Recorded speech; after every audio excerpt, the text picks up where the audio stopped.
The dome is here. You need to climb the dome. Am I right?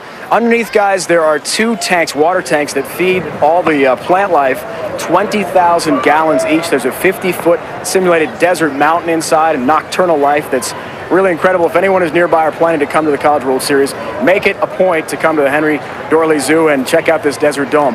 Maybe you don't want to climb up, though, to the top. That might be the second priority, but be sure to visit the zoo for coming home. Hold on. We got a ball game here. All right. Can you see the game from up there? I actually can. I can see almost all the – I can see the infield to home plate and both foul poles pretty well. Any ball hitting the infield, I'm all right. You mentioned it's the largest geodesic glazed dome. Are there others? I mean, it's the only one that I know of. The only one we know of, exactly, Sean. But the largest and most impressive. And well, that's because you're on the top of it. If you're on the top of some other dome, you'd be saying that was the largest and most impressive. Full-time desert habitat below as well. And Turner thrown out on a nice defensive play. He climbed it because it was there. Dave, you got to give us a call from up there on the next play now. Really test you out and see if you can do it. I can't exactly tell who's up. I can just sort of see which uniform is batting. It looks like Cal State Fullerton's batting right now. That much I could tell. Clark Hardman's the batter. Clark Hardman's up, okay. Give us a good call on what the pitch was and the location of the pitch. Cockcroft's still on the mound, correct, for Miami? Yes, indeed. Okay, any runners on? No. All right. What happened? That looked like it was outside and low. Oh, you're good, man. You're good. Did you have that laser surgery or something? Wow, you're good. No Lasix yet. Okay, 1-0 count, Dave. You're up. 1-0 count to Hardman. What happened? Called strike. Wow. All right, 1-1. Almost a count at 1-1. How many outs, Harold?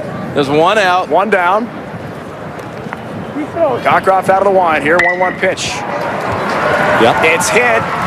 And I can't see where it went. It went to center field. This is starting to remind me of Phil Rizzuto, actually. I tried, guys. I lost sight of it in the bleachers room. We love the scooter, but I remember one time listening to a game in Toronto on the radio he was doing in the old exhibition stadium, and the glare was so bad in the background, he'd say he was swung on, and Messer, where'd it go? When Frank Messer worked with him, and Frank said, well, it's a single to center field there, Scooter. Hey, Rhino, good job. We know in your ear they were actually telling you what was happening, so, you know. You can brag about your vision from the distance. We have the feeling you were cheating. Rhino's going to climb safely back to earth. I hope so. He's been cut off. Hardman a base hit. He's 2 for 3 tonight. 7 hits now off Cockcroft. And a 1-out base runner for the Titans here in the bottom of the 4th. They lead 4-1. Hardman has 5 stolen bases. They've had at least 1 hit in every inning against Cockcroft. Suzuki lofts one to straightaway left, and the catch made by Jay.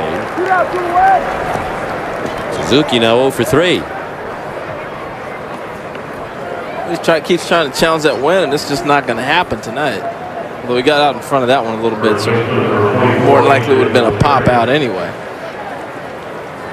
I don't know why Rhino never climbed the Carrier Dome. He went to Syracuse. He teaches at Syracuse. I'm telling you, I don't know. Yeah, he climbed this one because it was there. It was right there next to the Carrier Dome all those years. Get him started.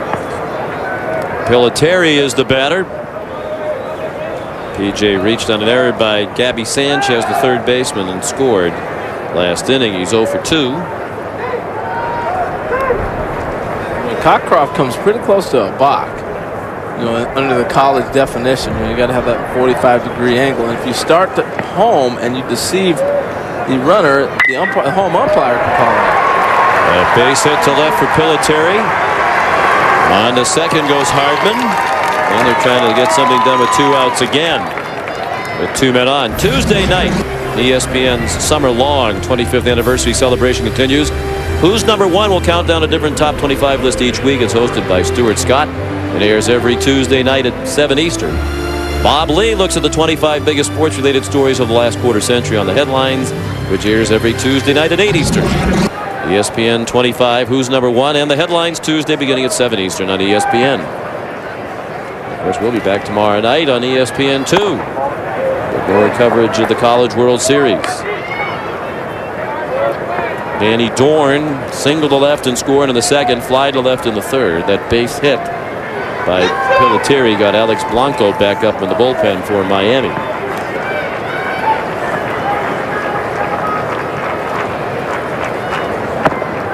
Cockcroft missed. He's had an up and down senior year. We look at Blanco again. Cockcroft started the year in the rotation, struggled early, went to the bullpen. several relief appearances, a couple of spot starts. He got it straightened out. Came back into the rotation, has gone 7-1 over his last 9 starts. He had one stretch of 24 innings without allowing a run. He's a graduate of the University of Miami. Graduated last month with a degree in computer information systems. He's also a classical violinist, one of 5 instruments he plays. He's performed with the California Youth Symphony. He also plays in a church chorale. Here in Omaha a couple of days ago, they were waiting for the rain to stop. They go practice, and he entertained his team with piano playing in the lobby of their hotel. He hit Dorn. That wasn't entertaining his teammates. And loads the bases. Gifted young man. This ball right behind him here just drills him back in the leg.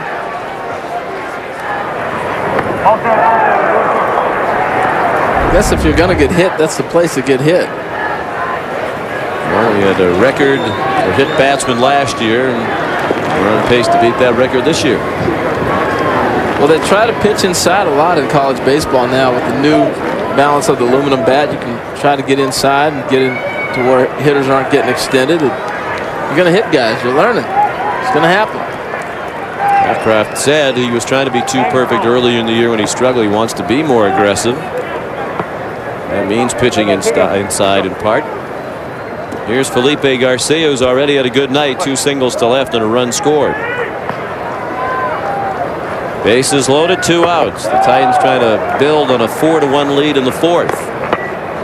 Well, the second inning really hurt him, though, because the defense made 3 errors and scored 3 runs, but also it made him pitch more. It looks like he's a little bit tired. He looked a lot sharper early, and the first thing that shows up when fatigue settles in is command. Hit hard and through the left side of the infield. Hardman scores, and they hold Pelletieri at third.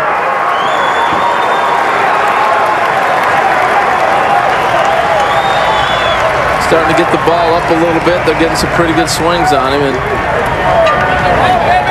if you want to look back, I still say that second inning. Here's a changeup that ends up hanging out over the plate. See him just stay with it and see it. Earlier in the game, that same changeup was down and they were reaching for it. Here comes another strong throw from the Miami outfield. This one by John Jay.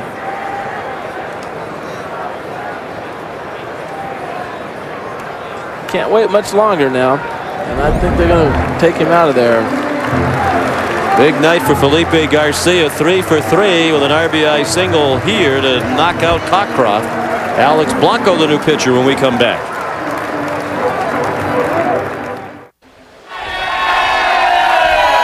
Well, not far from Rosenblatt Stadium, we mentioned Titan Nation and the Titan House. Home of Cal State Fullerton fans. They can watch the action. Usually it's crowded while the other teams are playing. And of course, once the Titans are playing, they leave the house and come into the stadium to cheer on their team in person. Cal State Fullerton with 32,000 students, mostly a commuter school. 10 minutes away from Anaheim Stadium. And a new pitcher for Miami, Alex Blanco, the junior from Miami out of Westminster Christian, who's had a good year out of the bullpen. 28 appearances is the staff high. And this inning, 1 run in, the base is still loaded with 2 outs. And the batter Bobby Andrews, who continues red hot, he singled with 2 outs to drive in a run last inning. And I'll tell you what, the outfielders are playing so shallow and the wind has changed. They better be ready to go back. See how shallow they've moved in, and the wind is dead now, so the ball could actually carry over their heads. And the flag's just hanging straight down the poles at the moment.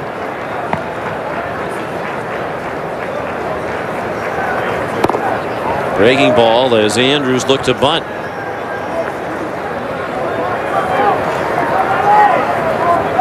Well, we've made this point a couple of times, but it bears repeating. The 2 games here today, now 47 hits.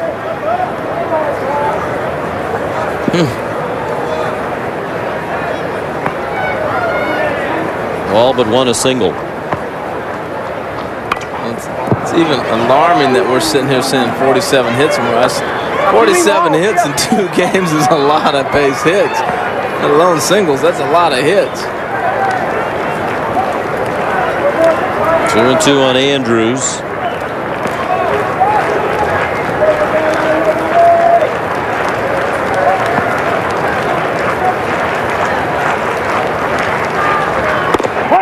And a borderline strike. Breaking ball caught the outside corner.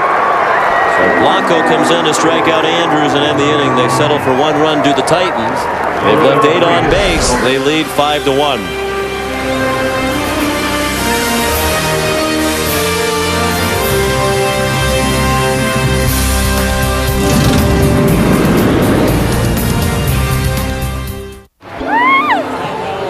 They love Miami. There are a lot of folks here in Omaha who love the Hurricanes. 9 times in Jim Morris's 11 years as head coach at Miami, they've made the trip here to Omaha. Pretty good resume. Over the years, these locals, they kind of adopt some of the teams that are here a lot, like Cal State Fullerton or Texas or LSU. Yeah, it really is amazing. They take on their own culture here. We've got great schools and junior high schools that kids are wearing their hats and they're arguing over what club they like. I mean, it becomes a big deal. And it's great. Setting sun has popped through the clouds here, causing a problem for Jim Burt on the right side of the infield. Might have gone in to get sunglasses. He did.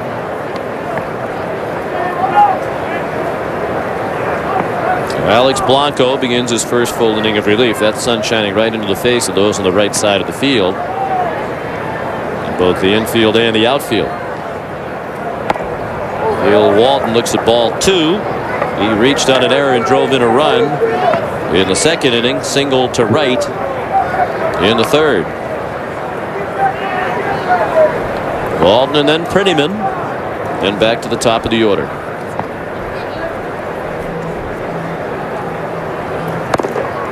And a strike on the outside part of the plate.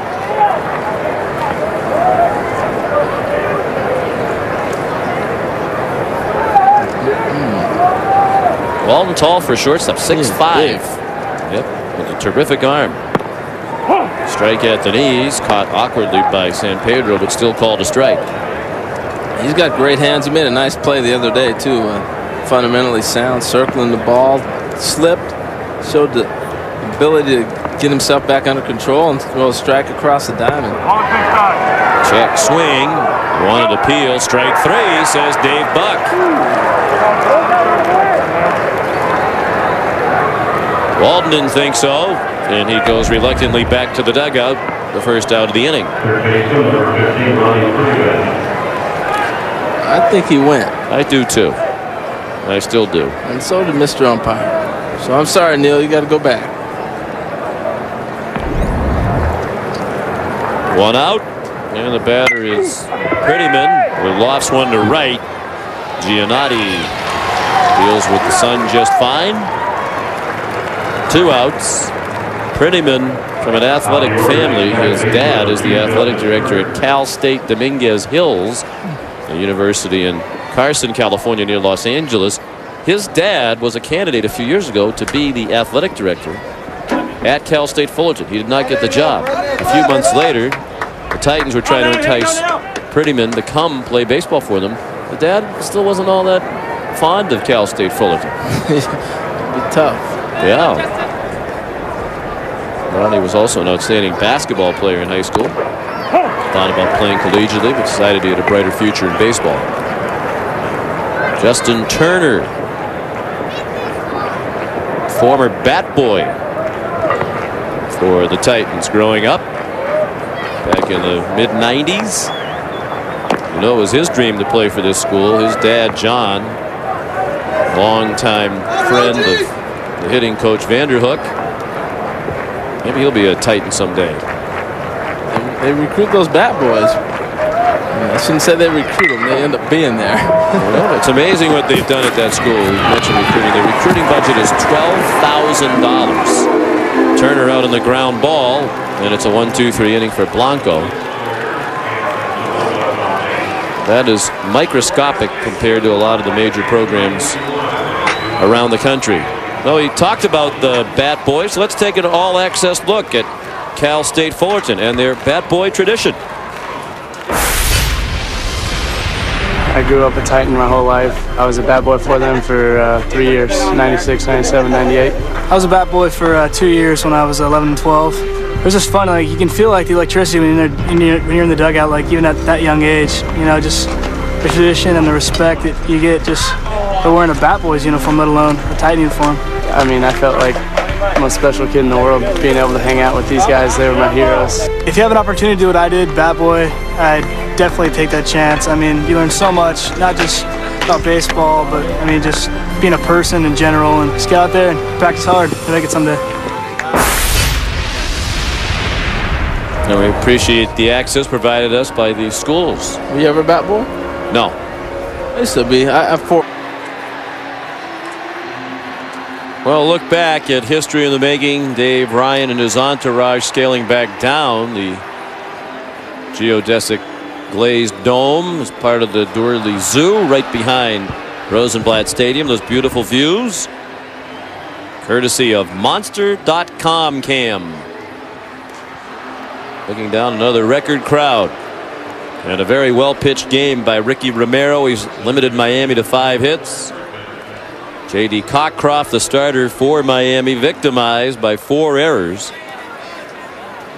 3 of the 5 runs earned, 2 unearned, as Cockcroft went 3 2/3 innings.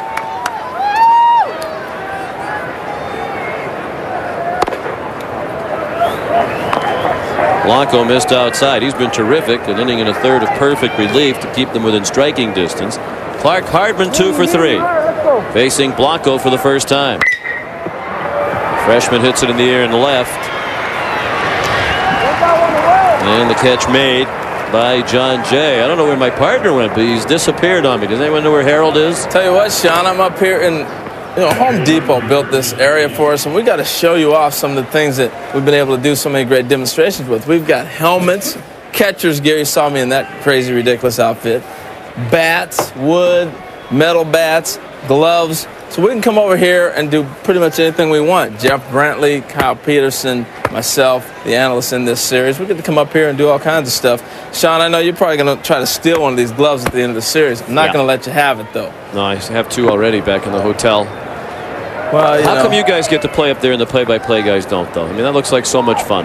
Well, you know what? We're working on a play. There's going to be something that happens where we're going to have both of us up here. You're going to have to pop up and maybe it's a rundown or a steal or, I don't know. We'll figure it out. Something is going to happen. All right. Get you up here. I'm ready. But Home Depot has done an incredible job. They came in here like a couple days early and built this place. This press box here in Omaha allows us to do a lot of things. It is so spacious. You've been to your favorite ballpark, Fenway, and there's no room at all, and same at Yankee Stadium. Suzuki drives one to left. Another well-hit ball that just isn't going to carry to that part of the park. And the star hitter on each team stymied tonight. Suzuki's 0 for 4, and Burt is 0 for 3. Suzuki hit that ball nice. That ball pretty good. Not too much topspin. Came down into the glove of John Jay. So Blanco continues outstanding in relief. They haven't had a base runner yet since he came in.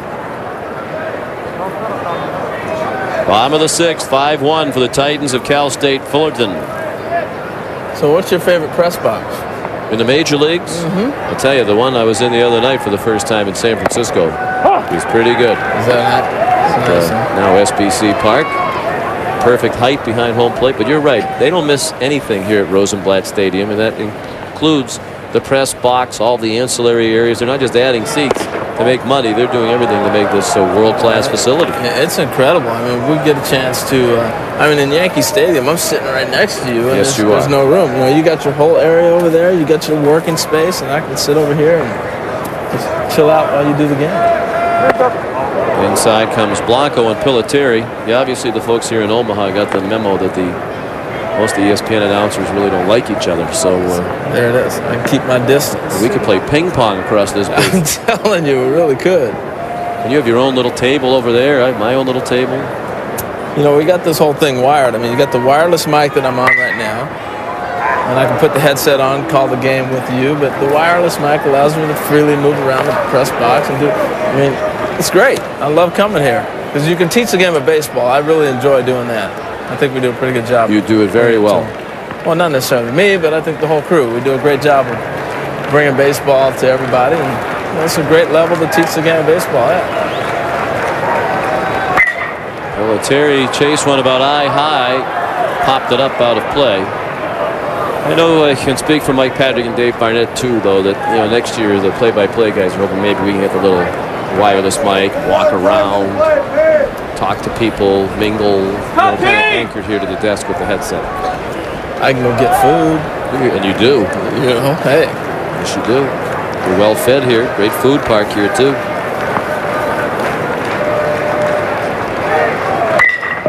Terry hit it in the hole, a base hit. So he has 2 hits, and that's the first base runner since Blanco came into the ball game with 2 outs in the 4th. Terry winding up his career. Amazing transformation from 3rd string walk-on to draftee of the Yankees. He's going to head to their single-A club in Staten Island shortly after the World Series is over. They told him we'll give you about a week, and then we are going to look for you as a professional. And he said that's hard for him to be drafted by the Yankees because PJ is a Mets fan. Even though he grew up in Southern California, he was a Dodger fan, a catcher. He loved Mike Piazza. So when Piazza went to the Mets, he became a Mets fan. He's remained a Mets fan. He'll learn real quick that's not going to jive, particularly this weekend. That's the Sunday night game of the week here on ESPN. You got the Mets and the Yankees at Yankee Stadium this weekend, Sunday. I'm already doing a free promo for the company. I feel like Dick Vitale. Danny Dorn hits one down to first, and that ends the inning. After 6, it's 5-1 in favor of Cal State Fullerton.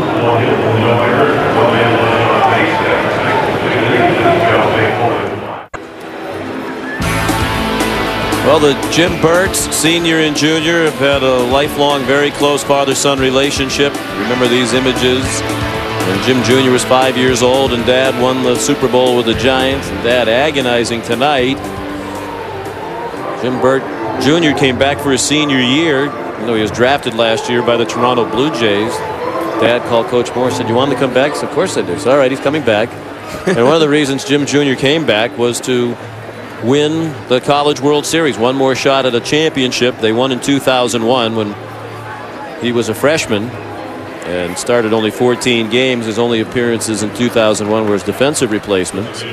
Has been back since, but not on a championship team as a key component. And it worked out well. He went back into the draft actually this year and wound up being drafted by the Mets in the 19th round. Line to the base hit. First pitch of the inning. Lined into right center field by Felipe Garcia, who's 4 for 4 with 4 singles. Well, that's a big hit right there. First pitch of the inning after you just gave up 2 runs. Change that momentum. College baseball is so much like the other college sports with momentum. You don't see that necessarily in the big league level, but here you see they are so emotional. They sprint in and off the field. They yell and cheer for each other all the time. They play with their emotions on their sleeves, and one play turns it around here more so than any other level of baseball.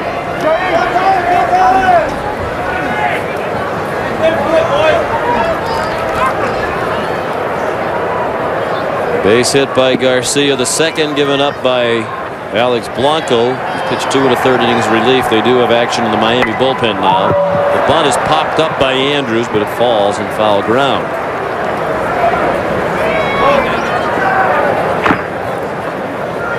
Andrews, a sacrifice bunt. He is singled to center to drive in a run. He struck out and is only at bat against Blanco to end the 4th. Going to be a pinch runner for Garcia. Joe Turgeon has come into the ball game. We'll get a bit more speed out there. Garcia is the DH. Turgeon can move into that role. He's played sparingly this year in 27 of their 64 games prior to tonight. Has 1 stolen base. He's been thrown out once. That's how important that 1 run is right there.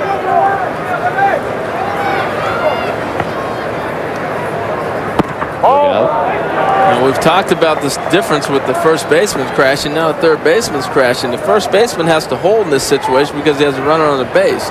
So now you want to bunt this ball towards the first baseline. Going to bunt it right into this area right here. That's exactly what he tried to do. Are you at all surprised they just ran for a guy who's 4 for 4 tonight and might have another at bat in a key spot in the 9th inning? Thought about that, especially with your pitcher starting to tire. You know they're going to get in that bullpen that you don't trust. But he's feeling if he can get that third run, that should be enough to do it. We'll see. We do have Sergio Pedroza still on the bench. He's a .339 hitter who started most of the year in the outfield and is a very good hitter. That was close, but a ball. 2-2 on Andrews. Number 7 hitter. Then Neil Walton, the 8 hitter on deck.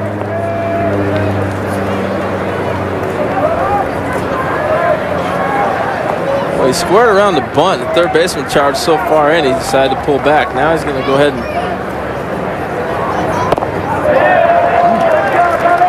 battle back to a good hitter's count now. This is a long outing for Blanco. He hasn't pitched more than 2 innings very often this season. Only 4 times prior to tonight has he pitched 2 innings or more. Give him some credit. He came in and shut down a flurry of hits. Cal State Fullerton was on a nice roll when he came into the ball game and shut him down. So he's done his job. Maybe they're overextending him a little bit. 32 pitches already now. The runner goes there, but the hit and run on it comes right back to Blanco. He was afraid to throw to second because it came so quickly to him. The middle infielders weren't there. So no play at second. Turge and the pinch runner safe there, and that's just like the sacrifice as Andrews was thrown out at first. Let's go to Dave Ryan. All right, Sean, thanks a lot. We spoke with the Titans using a sports psychologist earlier in the broadcast. Fullerton star catcher Kurt Suzuki helped the cause by bringing this replica small toilet into the Titan dugout. It's designed to flush away the bad plays. If someone has a strikeout, a bad at bat, makes a mental mistake, they'll come in and actually go through a little flushing motion and try to get rid of the bad plays. If they're in the field when that happens, they just go to their hip and do a sort of a flushing motion because they can't be near the toilet. It's all the idea of Kurt Suzuki and also Ken Ravazza. He's a professor at Cal State Fullerton who works with many different sports teams, including some major league level teams like the Anaheim Angels, trying on get as many breathing focus exercises done as possible in big games like this. It can help. I'd like to see that toilet in Anaheim's dugout, Dave. Let's see if they're doing that. Dave came down from the top of the 137-foot dome to give us a story about a toilet. Is that how the evening has progressed for Dave Ryan? I'm pretty sure that's the first sideline report I've ever seen about that particular subject matter. It was fascinating. I mean, I'm glad he told it to us, but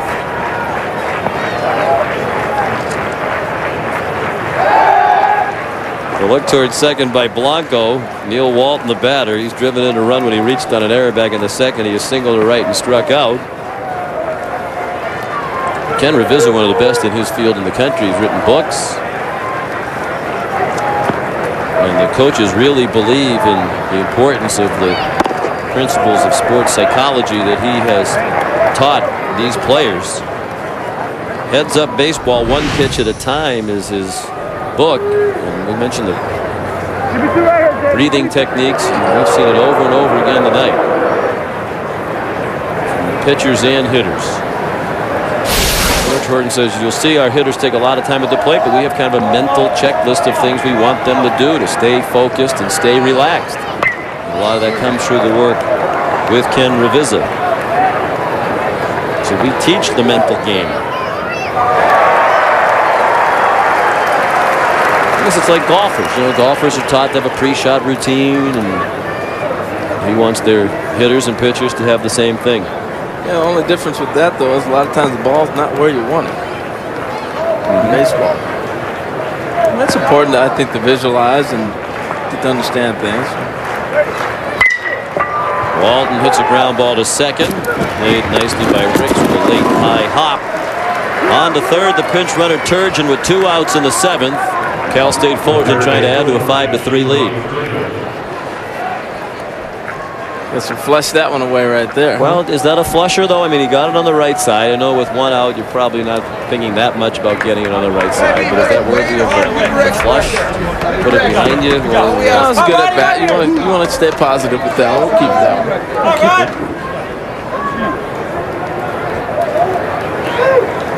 Here's Prettyman. 0 for 3, reached on a fielder's choice. A fly ball that dropped and left, but the Hurricanes had a force play at second base. They executed that. Prettyman did get an RBI in that play. Stole second and scored back in the 2nd.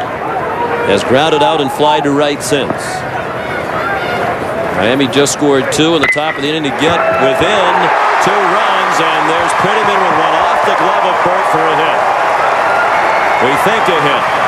It was hit hard, but that's the ball Burt more often than not will catch. He's a terrific fielder both in the infield and outfield. Coach Morris said he was one of our best outfielders, but we need him to play first, and he has saved us a bunch of errors this year. That time he couldn't make what would have been a key defensive play to save them a run. They did score a hit. And Jim Morris is going to go to the mound and make a pitching change. Marcelo Albir has been warming up, and he'll come in. Blanco did a good job. Pitched 3 innings of relief, and it easily could have been 3 scoreless innings had Burt been able to squeeze this line drive from Ronnie Prettyman. 6-3 Titans were in the 7th in Omaha.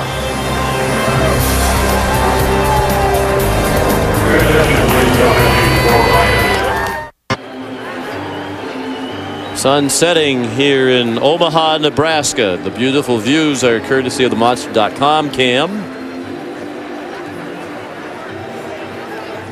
Just another gorgeous day in Omaha. Cooler than usual. The temperature did make it up into the 70s today. That's warmer than it's been the last few days. And another exciting ball game. The Miami Hurricanes down by 3 after the base hit by Prettyman a moment ago.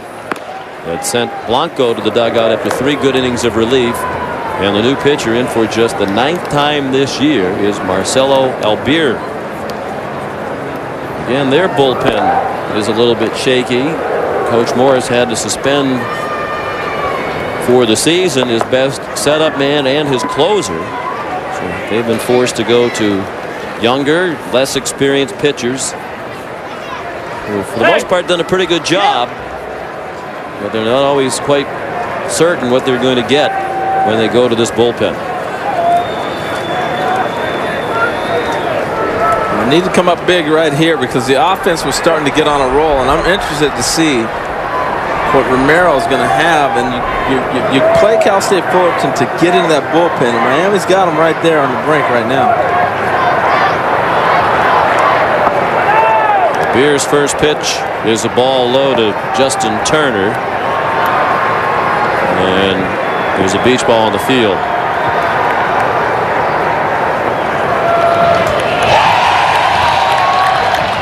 Beer's a sophomore from Miami out of Christopher Columbus High School.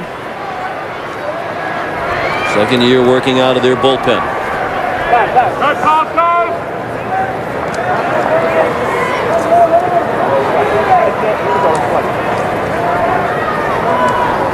Turner 0 for 4 tonight. Strike in the inside corner. Albir will throw a 2- and 4-seam fastball, a changeup, curveball, and slider. Throw the kitchen sink at you. Yeah. Better be ready. Problem have been the walks. And he's fallen behind in the count, 2 balls and 1 strike. He didn't pitch much this year, in part because he's prone to wildness. A lot of times when you have that many pitches, it's tough to harness all those and throw strikes with each one of them. You got to eliminate a pitch or 2, and then you become more consistent with strikes.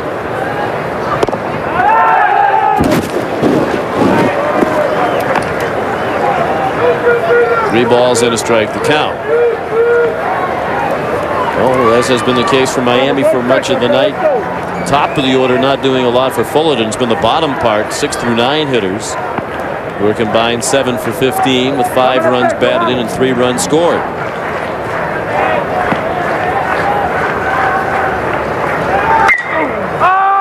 Little pop fly and foul ground down by the Miami bullpen. Top 3 hitters tonight for Cal State Fullerton are combined 2 for 12, and Hardman, the number 2 hitter, has both of those hits.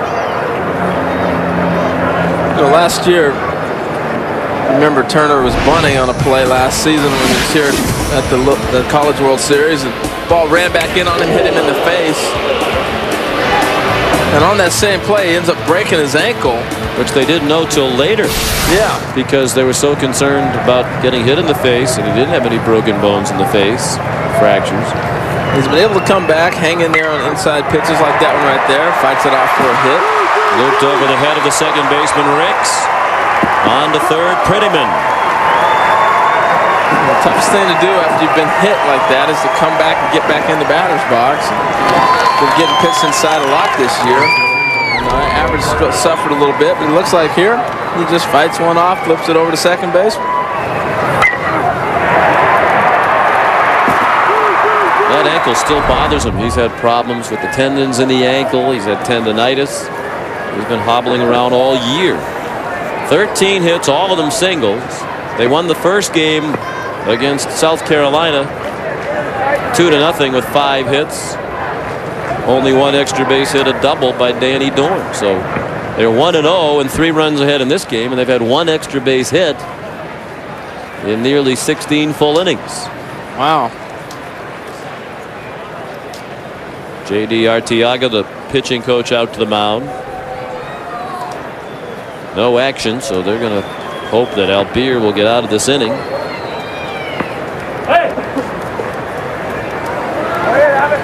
He was a fine pitcher, went on to pitch professionally in the minor leagues.